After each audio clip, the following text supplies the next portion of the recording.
এ সপ্তাহে রাজধানীর নিত্যপণ্যের দরদামের বিষয়ে জানাতে রাজধানীর খিলগাঁও তালতলা বাজার থেকে যুক্ত হচ্ছেন সহকর্মী মোস্তফা মাহবুব। মাহবুব, কোনো পণ্যের দাম বেড়েছে কিনা এ সপ্তাহে রাজধানীর বাজারের চিত্র জানাবেন। অর্ঘ, বাজারে যদি নিত্যপণ্যের দামের কথা বলেন তাহলে কিন্তু বলা যায় এখনো স্বস্তি আছে, এবং বিশেষ করে আপনাকে যে তথ্যটি দিতে চাই, পোল্ট্রি পণ্য যেটি ব্রয়লার মুরগি, সোনালী মুরগি এবং ডিম, সেগুলোর দাম কিন্তু ক্রেতা বা ভোক্তার নাগালের মধ্যেই বলা চলে। বরং কিছু কিছু ক্ষেত্রে এই সমস্ত পণ্যের যারা উৎপাদক বা খামারি তারা কিন্তু ভীষণ রকম লোকসানে আছেন। আজকে এই বাজারে আমরা যেমনটা দেখেছি, ব্রয়লার মুরগির দাম বিক্রি যেটি 150 থেকে 160 টাকা কেজি দরে বিক্রি হচ্ছে, এবং একই সাথে সোনালী মুরগি সেটি 280 থেকে 300 এই দরে বিক্রি হচ্ছে।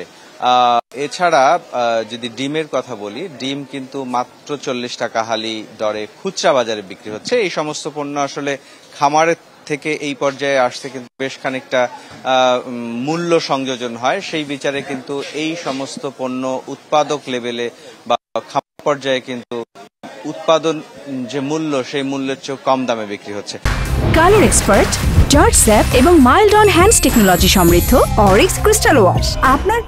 এছাড়া অন্য সবজির কথা যদি আপনাকে জানাতে চাই, যেমন আজকে এই বাজারে আমরা দেখছি পটল বিক্রি হচ্ছে মানভেদে 40 থেকে 50 টাকা।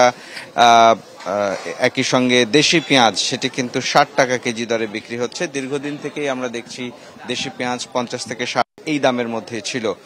সেক্ষেত্রে আসলে বলা যায় দামটি স্থিতিশীলই আছে। আদা বিক্রি হচ্ছে 120 থেকে 180 টাকা, দেশি আদাটি 120 টাকা, এবং আমদানি করা যে চীনা আদা সেটি 180 টাকা কেজি দরে পাওয়া যাচ্ছে।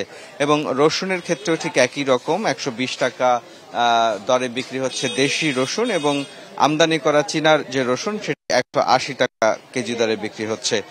পটলের দাম যেমনটা আগেই বললাম 40 থেকে 50 টাকা।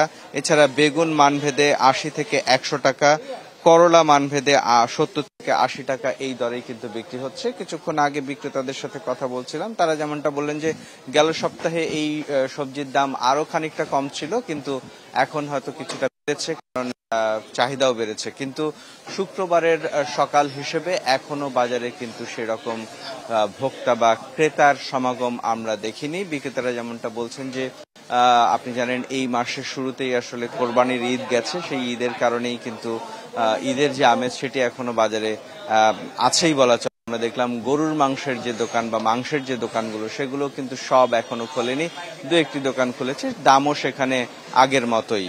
তো এই ছিল এখন পর্যন্ত আমার কাছে বাজার দরের তথ্য। অর্ঘ, মাহবুব, ধন্যবাদ আপনাকে।